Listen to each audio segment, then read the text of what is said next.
Hello, guys. I know a lot of you have been having questions about what you need to be doing right now in English.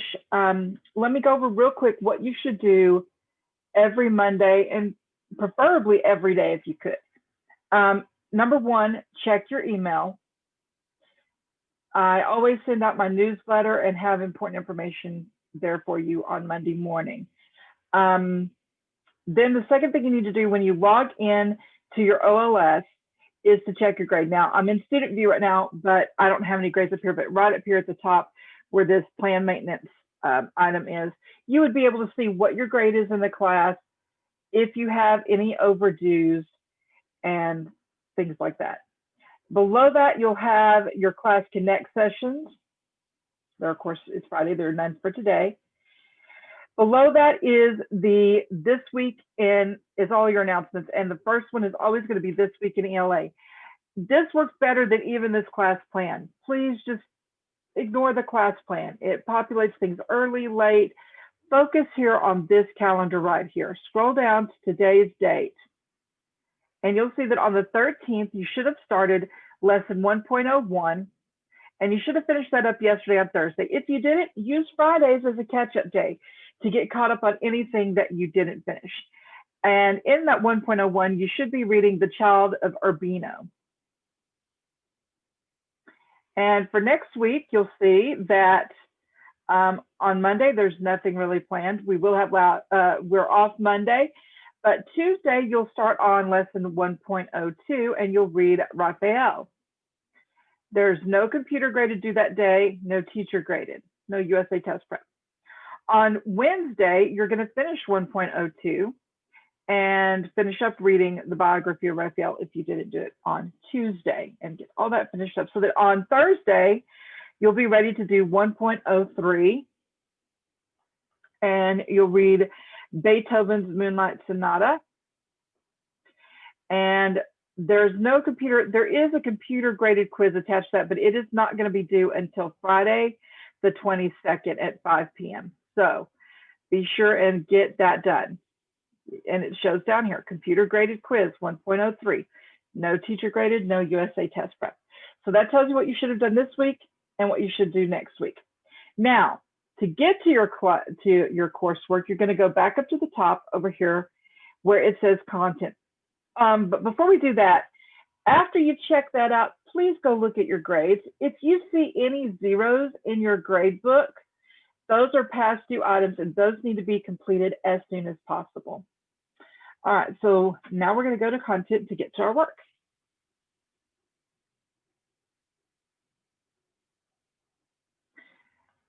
Okay, and it's showing 213 required topics. Please ignore that. That is everything in the course. And that not all of that has to be completed before Friday. What you want to look at is we have the table of contents down here, or you have it listed right here. You're wanting just to go to Unit 1, Influential People. Excuse me. All right, it's showing that there's 95 required topics. You do not have to get that all done. That is the unit. And you do not have to have the whole unit completed by Friday, by today. No. You only need to have this 1.01. So when you click on that, it will show basically 10 modules. This one doesn't have a number by it, but you need to do it as well as these other 9. So you have 10 components. Please do not freak out by this because most of them are very short and will not take hardly any time at all. The one that's going to take the longest is the one where it has the selection for you to read. And then after that, it'll have a little quiz. It is important that you do these. And just because there's not a quiz attached to it doesn't mean you can skip this lesson. You still need to do this because questions from this might show up in that 1.03 quiz. All right, so the first thing you want to do is click Lesson Introduction. And it's taking it a minute to load. Okay. Influential People Introduction. Who influences you? Maybe your influences include famous singers, athletes, or historical figures. Perhaps you are influenced by your teachers and parents, or even your friends. Regardless of who influences you, those folks are influential for a good reason. Now you'll see down here that there's two, so that means we need to click over and see the second slide. And it shows here that you must be the change you wish to see in the world. Mahatma Gandhi, reading list, The Child of Urbino, sorry, I'm tripping over that word today. Beethoven's Moonlight Sonata, Mary Cassatt, artist and trailblazer, young Pablo Casals, Maria Anderson sings, President Kennedy's speech at Rice University in 1962, Mahatma Gandhi's Truth in Action, Equal Justice Under Law, Thurgood Marshall, and On the Front Lines with Thurgood Marshall. So those are the stories that you're going to read in this whole unit. So anytime you see materials and it has something for you to download, please download that. So you see it downloaded down here. We're going to open it up.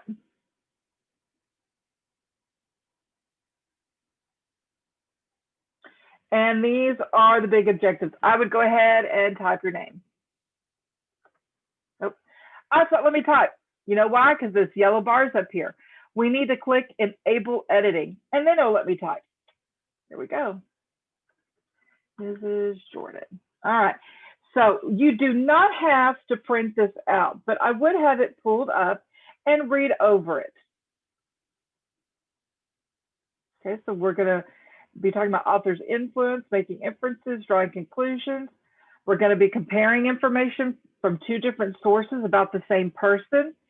So comparing, contrasting, and synthesizing that. Figurative language is not only for fiction. We also use figurative language in nonfiction text as well. Writing from a character's point of view requires creativity. So talking about adjective and adverb phrases and how they modify the sentence, using correct punctuation with them, how to write a paragraph with a specific voice and tone, and using the first person point of view. And we're also going to be thinking about how the visual media relates to the reading. Why do they include pictures? How does that help us understand the story? Excellent. Examine how the author uses sensory details. So negative words, positive words. How does that create a mood? How does it make you think and feel? Controversy. All right, these recognized devices the author uses to achieve their purpose. Again, we're going to compare and contrast the author's structure. Why did he choose that particular text structure? And then visualize auditory media and how that helps you gain a better understanding. So thinking, when they describe how things sound, why does the author do that? How does that help you understand the story better? And it goes on and on from there. I'm not going to go through all of that, but just scan over that a little bit. It's good to know what you're learning. The most important thing that you should always, always, always download is the student guide. And it's in the PDF, and you don't, again, have to print this out. But should you get lost, it has all your materials right there with links that you can click on to click on graphic organizers and the story itself. So it's all right there. And it tells you important keywords like dialogue. Dialogue is a conversation between characters. Figurative language is a language that uses figures of speech such as metaphors, simile, personification for poetic effect rather than for precise factual meaning. For example, her eyes are like stars is figurative language. In contrast to the literal use of stars, the stars are shining time. Remember, we learned about metaphors and similes. Remember, if it has like or as, it's a simile. So this first one is an example of a simile, whereas the second one, the stars are shining tonight, is an example of a metaphor. Influence means to have an effect upon. So someone who's had an effect upon you. Think for a second. Who's that person that's really affected? Who do you want to be like, emulate? All right, now we're done with that part of it. Let me move my picture. And there is a little arrow over here. So when you click that arrow, it's going to take you to the number 1. And this is where we get started. Vocabulary using word families. Over the course of this module, you will study 20 vocabulary words. You will be expected to use these words in some of your assignments during the module. Later, you'll be tested on the words in the module exam. So just skip over them. As you complete the module, locate these words and learn their definition. Try using word families to make an educated guess about the vocabulary word's definition. So we're going to go ahead and click on that, and it says word families are groups of words that share a base or a root and have related meanings. Word families are groups of words that come from the same base word. If you know the meaning of the base word or one of the words in the word family, you will most likely figure out what the new word in the same word family means. Begin by completing the graphic organizer for 5 words. So here we have our graphic organizer. So we're going to download that just like we did before. We're going to open it up. And we, again, can't type on it till we click this Enable Editing button. And then you're going to put your name.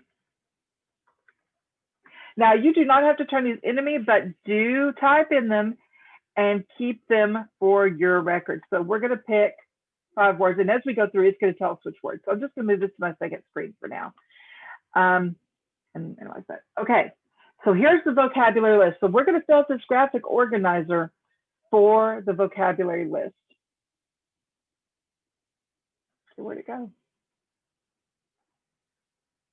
Okay, downloaded. Okay. I was like, where'd it go? All right, we're going to click open.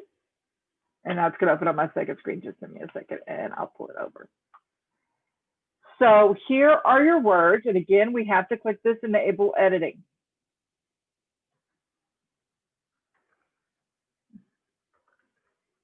Oops, too many spaces, I think. Okay, and then we've got the words influence, diligent, exaggerate, genuine, unique, controversy, prejudice, equivalent, equality, primary source, secondary source, accept, affect, effect, vivid, dialogue, claim, unanimous, and media. And what you're going to do there is you're going to find the definition for each of these. And then you'll pick 5 of these to put into that graphic organizer. So have the same root. So the first one we're going to do is influence. So I would click on this right here, and I would go to, if you don't have a dictionary, you can find online dictionary. And I usually use Merriam-Webster. Some like Oxford better, but I'm fine with Merriam-Webster. So we're going to open that document back up.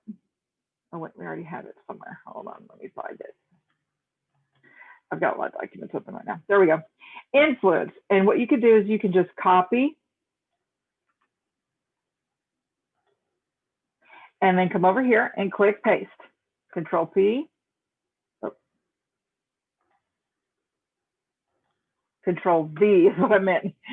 And we can get that part out and search. And then it says that influence, it has several definitions here. We'll just go with the first one. The power or capacity to cause an effect in direct or intangible ways. Let's go with that first definition. Again, copy or Control C. Go back to your other document. Put that little dash out there and then hit Control V or paste. There you go. You've done that one. You click and you go through all of those. And once you're done with all those, you finish that part of the module. Be sure and save it so you can find it when you have the test later and you can refer back to it. Then we go to slide 2. Vocabulary, try it. Use word families to make an educated guess about the definition of the word prejudicial.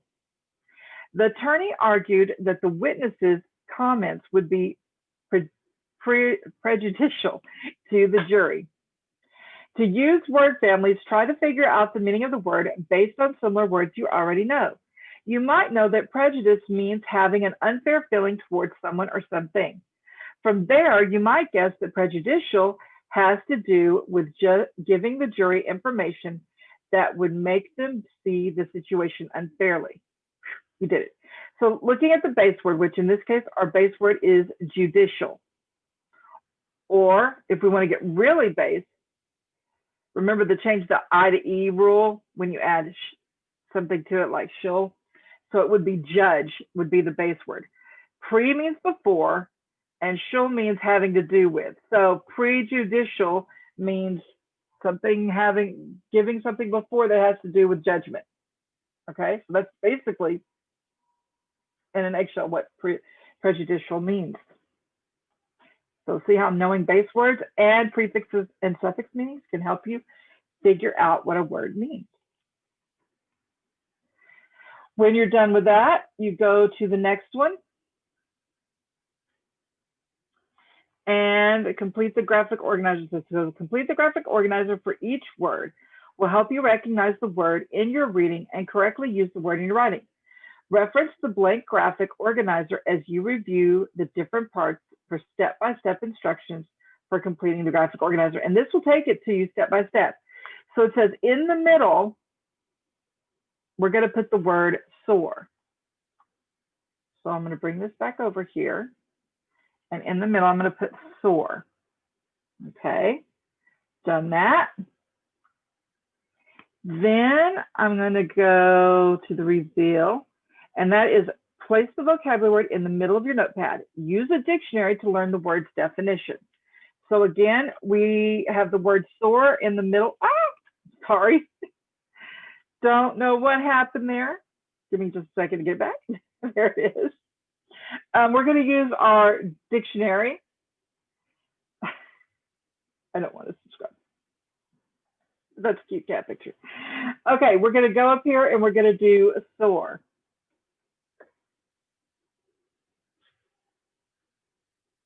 And click search. Okay, soar, to fly or aloft or about. So copy, bring our document over here. And again, I'm going to put that hyphen and Control V.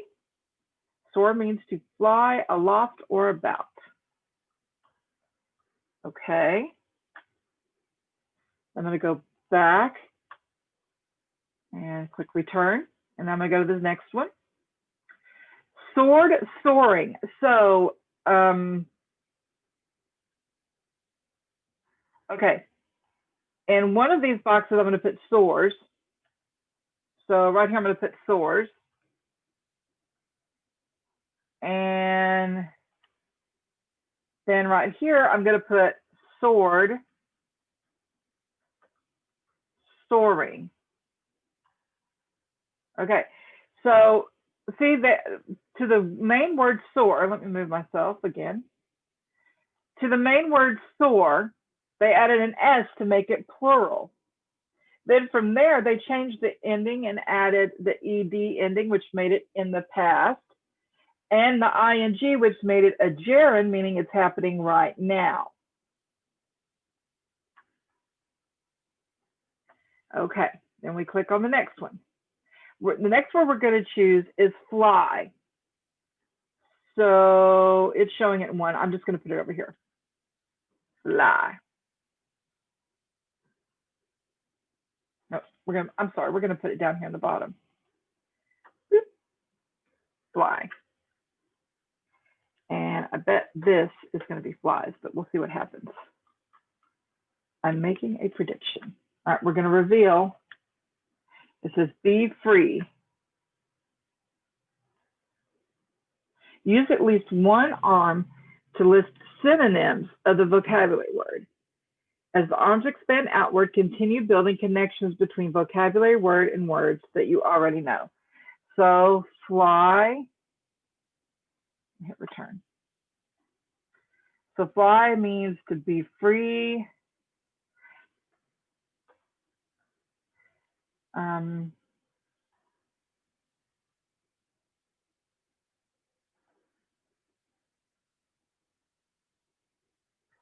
Be free.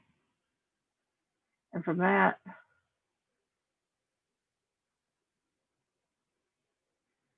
right, I lost it, that would be free. That's what the next one says. Stumble. So on this one, we're going to put stumble and collapse. Down here, we're going to do stumble.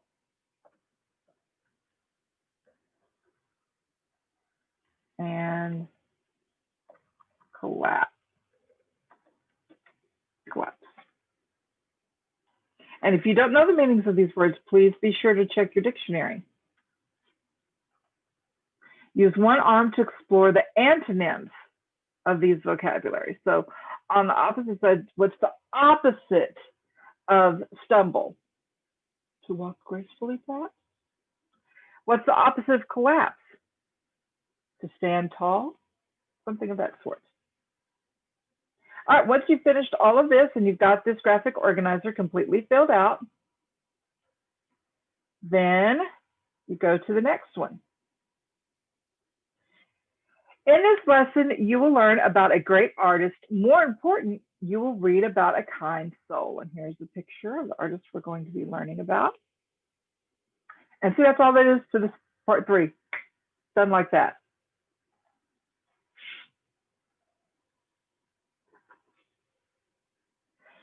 And let me move myself again. I guess that's place right there. Influence for people 4, literary techniques. Not everything we read about history is provable fact. We cannot know every conversation that took place or every emotion that was felt during events that occurred hundreds or thousands of years ago. Even though they write about real events, authors' historical fiction aren't bound by the limitations of fact. They have the creative freedom to use literary techniques that add creative and dramatic elements to their stories. So the first one we have is ideas and emotions. Hit the reveal. An author might attribute specific thoughts or feelings to bring a character to life. And then we just click this arrow here to see the next one.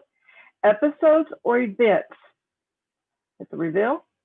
An author might add an event in the life of a real character in order to draw out particular features of the character or to show how a circumstance came to be. And click on the next one. Characters, reveal. An author can use fictional characters along with historical figures to eliminate characteristics of the real person. Hit reset. Next arrow. Dialogue, reveal.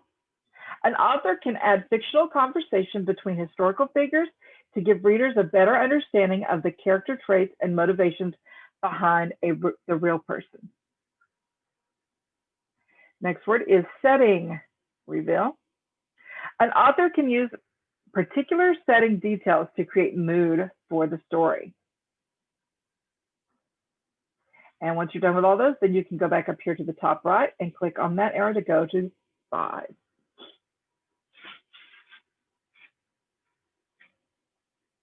The Child of Urbino. The Child of Urbino by Louis de la Ramée is a short story about a famous artist.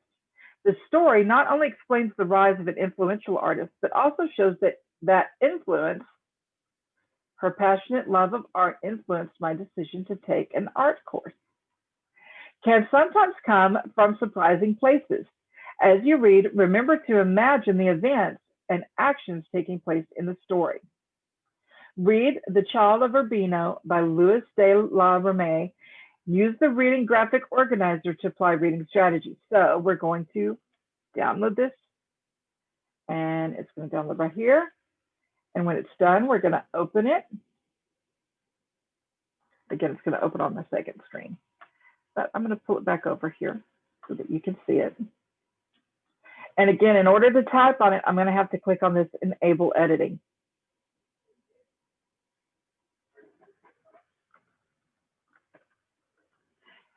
Okay, so I've got my name up there, and let's look real quick what we're going to be answering. What genre is the text? Is it a short story, a myth, a poem, etc.? Visualize the events and the ideas of the story. What do you see? Use all of your senses. What do you hear, smell, feel as you read? What is the setting? Where does it take place? Who is telling the story? A narrator, a character? Is it first person, second person, third person, limited, omniscient? Describe each character. What are they like? How do they speak? How do they interact with others? What type, are they a main character, a minor character, dynamic is each character? What conflicts, man versus man, man versus self, nature versus man, are in this text? And then ask yourself these questions. How are those conflicts resolved or solved? Visualize the events and ideas of the story. What do you see? Use all of your senses.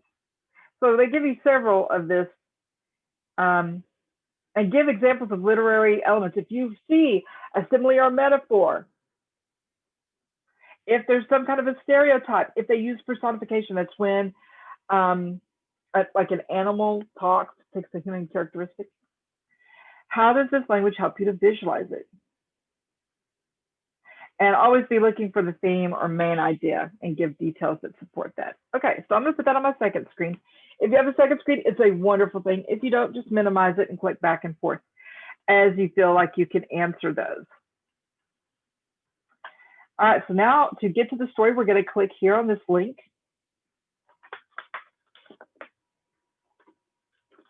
Now, this is your online textbook. So if you didn't receive a textbook from K-12, that's quite all right because it's all online. Now, when it brings you here, it's bringing you to the cover page. You have to remember which lesson you're studying on. And in this case, we're working in influential people. So you click there and then see, if you use that little drop-in button right there, you'll see all the stories.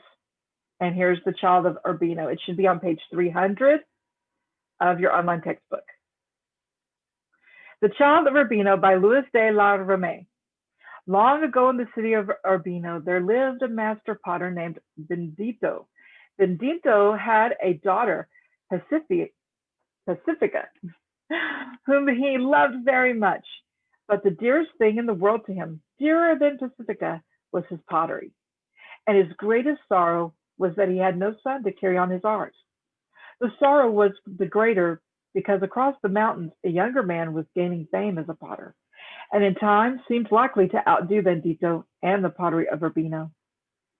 Bendito had a neighbor, and this neighbor had a son, a fair-haired, gray-eyed child of 7, named Raphael. Raphael's father was an artist, and very early in the child began to learn from him to hold the brush and mix colors. He was often seen, too, in the workshop of Bendito, for the potter loved the boy, both for himself and for the love that he already showed for art. For hours at a time, Raphael would stand quietly beside the old man as he worked, noting each detail of the potter's skill and storing up his little head the things he learned there. He was friend, too, of all the dark-eyed Pacifica, who was ever ready to stop her work to play with him.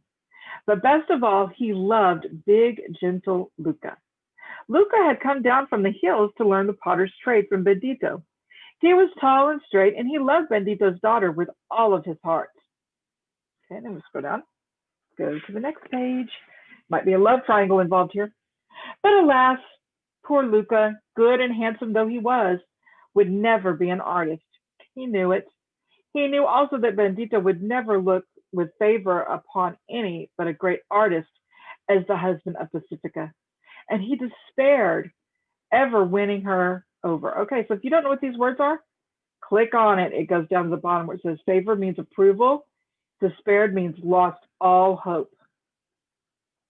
One that he'd win her, he often told his trouble to Raphael, who felt very sorry for the young man and comforted him as best as he could. One day, Luca came to Raphael in deep trouble. An order had come from the Duke for a great jar and platter. It was to be sent over the mountains as a gift to the Duke's cousin. Everyone in the potter's workshop must strive to fill the order in a way that would be pleasing to the Duke.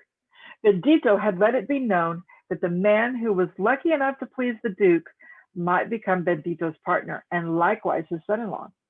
Poor Luca was in despair. He knew very well that his chance of winning Pacifica was gone. Raphael's tender heart was touched. How long do you have to complete this work, Luca? He asked hopefully. 3 months, answered Luca, but it makes no difference. I can never do it in 3 years. Raphael thought for a long while. At last, putting his hand in Luca's, he said, Luca, let me try to paint a jar and platter. If Luca had not been so miserable, the sight of the little fellow might have made him laugh. Please, Luca, pleaded the child. I can paint, you know. I have often watched Bendito at work. Please, Luca, it can do no harm. Finally, rather than hurt the boy's feelings, Luca assented, which means agreed. Day after day, Raphael climbed the stairs to Luca's workroom. Pacifica, watching him, thought he went to watch and cheer Luca, and was sad because she knew that his faithfulness would do nothing toward helping Luca win the prize. But up in the bare garret, the child was working hard. The garret is an attic room. How thankful he was for the hours spent with Bendito and for the lessons of his father, the painter. How anxiously he toiled, painting and rubbing out and painting again. Not a word did he breathe about his work, nor would he even allow Luca to look at what he did. Each night he covered it carefully so that no one might catch a glimpse of it. Meanwhile, Luca was working away hopelessly, too sad to notice his little friend. At last, the day before the end of the 3 months, Raphael called Luca to see his work. Trembling with eagerness, he uncovered his jar and platter and showed them to his friend. One glance was enough. The astonished youth fell on his knees, crying out in wonder at the beauty of the child's work. Raphael danced up and down with joy. But Raphael, cried poor Luca, it could do me no good. This is your work. It would be cheating for me to win Pacifica this way. I could not do it. Wait, said the child. I have a plan. On the next day, the Duke was to come to choose his pottery. From all the country round, the youth had gathered, bringing their work to be judged. The pottery was placed on the benches in the great workroom, each piece being marked with a number instead of a name, in order that the judges might not know whose work it was, and that the judgment would be quite fair. In the outer room, Bendito, with a few friends, waited for the Duke to come. Little Raphael was there, very pale, clinging to his father's hand. When the Duke appeared, Bendito led the way to his workroom. The Duke passed along the row of jars and platters, praising each. At last he stopped. This is beyond all comparison, he said, turning to the potter. Master Bendito, whose work is this? Bendito stepped forward and looked at the pottery. It can be none of my people, he said. I have no one in my workshop that can do work such as that. Number 11, he added, looking at the gathering of potters. Step forward. The Duke has chosen your work. In the hush that followed the child, Raphael stepped out. I painted it, he said, with a pleased smile. I, Raphael. Immediately, the room was in confusion. The astonished potters gathered about the child, while Bendito and Raphael's father looked on in amazement. With tears in his eyes, the Duke took a jewel that hung on a gold chain about his neck and placed it over Raphael's shoulders. This is your first reward, he said. You will have many, O wondrous child, who shall live when we are dust. Raphael kissed the Duke's hand. Then he turned to his father. Is it true, he asked, that my jar and platter have been chosen? His father could only bow his head. Then, said Raphael, looking up bravely at Bendito, Master, I claim the prize. There was a little ripple of laughter.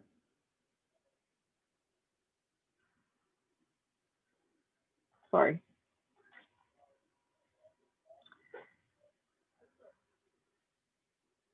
There's a picture of him.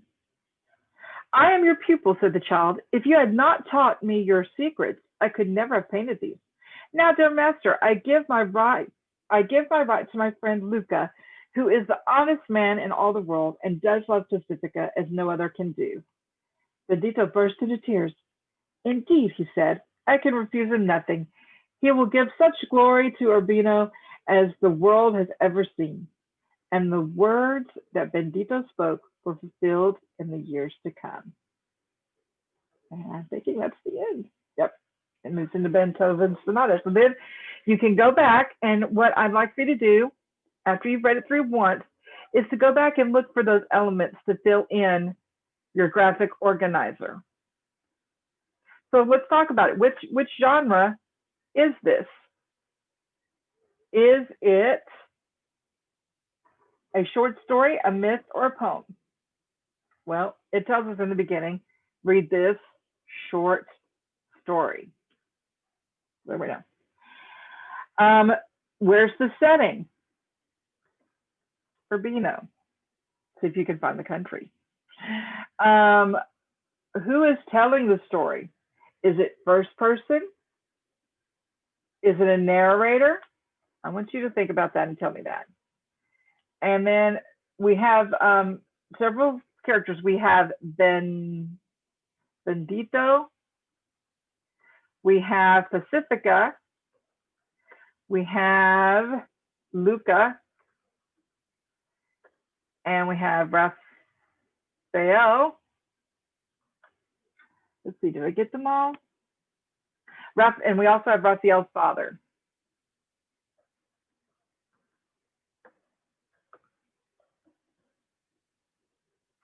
All right, and then so I typed those into the graphic organizer, and you can just put out beside each one and talk about what they're like, how do they speak, how do they interact with the others.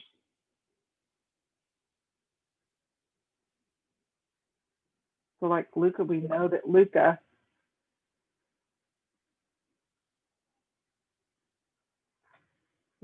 Luca loves Pacifica.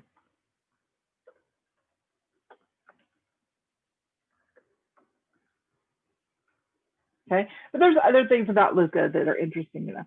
So just go through and find these. We're going to look for the conflict. What is the conflict in here? How is that conflict resolved? What do we see, hear, smell, feel as we're reading this? What is the theme or main idea? Give and see if you can find some similes, metaphors, personification, any of that in there. Okay. I'm not going to fill all this out for you. I do want you to do some of the work on your own. All right, but then we go back once you've finished that part and you've taken and you've filled out that graphic organizer, you're ready to move on to 6.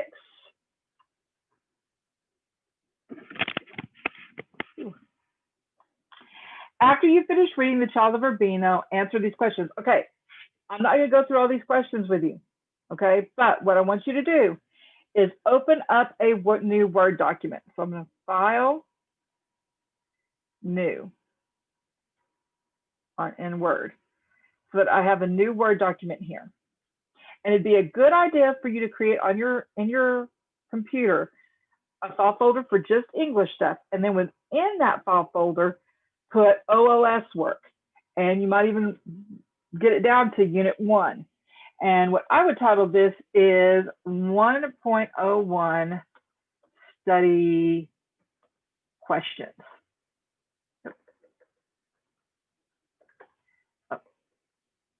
And I'm going to do number 1. And what I'm going to do is I'm going to copy this question.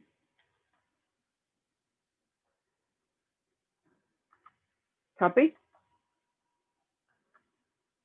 And paste. Okay. And then, you're going to put the answer right here. So when you find the correct answer, you'll put it over there. So let's see. Early in the story, why does Luca believe that he cannot marry Pacifica? A, Pacifica does not love him. B, Benedito wants Pacifica to marry a great artist, which Luca is not. Pacifica becomes engaged to another man. or Benedito tells Luca explicitly that he cannot marry her. And if you need to look back at the story to find out, you can. And I'll give you the correct answer to this one question. Benedito wants to marry Pacifica, but I'm sorry. Benedito wants Pacifica to marry a great artist, which Luca is not. So again, I'm going to hit copy. And I'm going to paste that right there.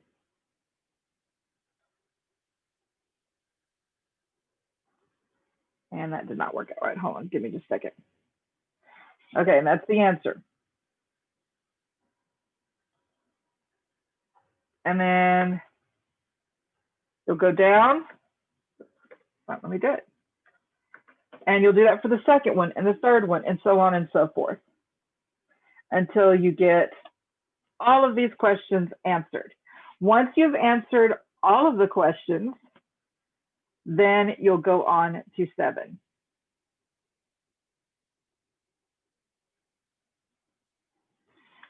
One of the masters. History tells us that Raphael became one of the 3 great painting masters of the Renaissance. The other 2 were Leonardo da Vinci and Michelangelo. Throughout his life, Raphael was a diligent, which means Arnold worked diligently to finish his assignment before deadline, so he worked without giving up. So he was a diligent observer, and much of his success is attributed to his persistent study. He learned from his teachers and built upon their success to create an ideal of perfection that influenced generations of painters. Some of Raphael's greatest works include paintings of the Madonna and portraits. So here's one of his Madonna paintings, the Madonna de Granduca by Raphael. And we see that we have 3 down here, so we're going to go to 2. Dialogue. The author in this story does not explicitly tell us that Raphael became a great artist. Instead, he uses dialogue to suggest that Raphael will rise to greatness. We have this question here. A world-famous artist, which of the following statements by characteristics suggest that Raphael will grow up to be a world-famous artist? Select all that apply. So you can have all of them selected, maybe just 3, maybe just 2, maybe only 1. And then you can check your answer to see. So be sure that you check it and that you got it correct. Again, you might copy and paste that into your study guide. Oh, I need to go back to 7. Sorry. Oop. I need to go to 3. See, it reminded me I needed to do 3. And it has another dialogue one here for you to answer and check. Then you can go on to 8.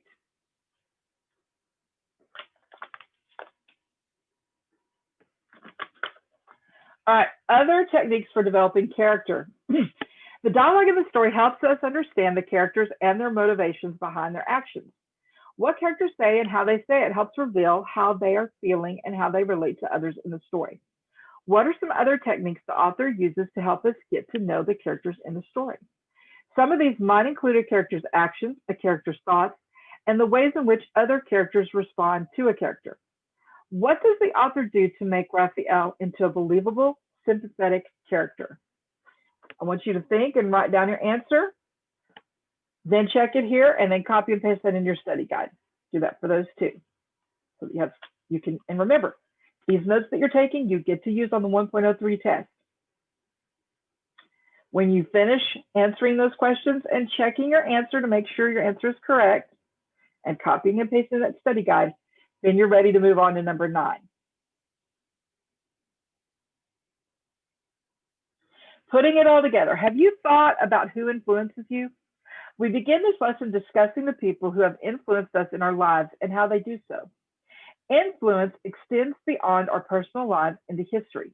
Raphael was a great artist whose influence began when he was a small boy. Perhaps your influence will be felt for years to come as well. In this lesson, you have learned the role that factual details and literary elements play in the historical fiction genre, how to infer characters from speech, actions, and interactions, how authors use literary devices such as dialogue, foreshadowing, and characterization to achieve their purpose. And it says we're done. So when you get to this, you click I'm done. Once you've recorded everything in that study guide. Okay? That is all that is due for today. Next week, we will, on Monday and Tuesday, you will work on 1.02, and it looks like there's only 6, counting this one, 6, that you will need to do there, and you'll be reading the next story, which I forget what it was already. Yeah, let me look. Beethoven's Moonlight Sonata, and then I think it's America's Thought Artist and Trailblazer will be in 1.03. Let's check and see. Yes, 1.03. And then you will do on Wednesday and Thursday, you will do 1.03, which has 8 learning modules. And there's a lesson check right here. Be sure you do that.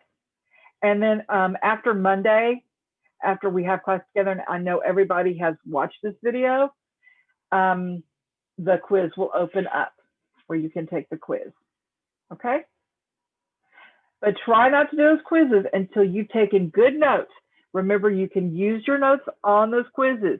You can have your textbook open up so that you can refer back to the stories and look for answers within the stories.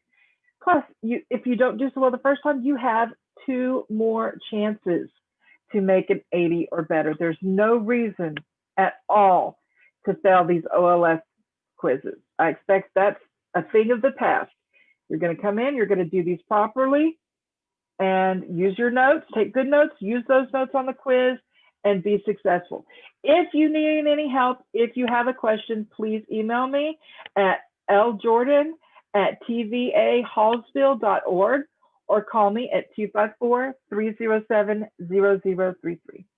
Thank y'all for watching, and I hope you found this helpful. See you in class. Bye.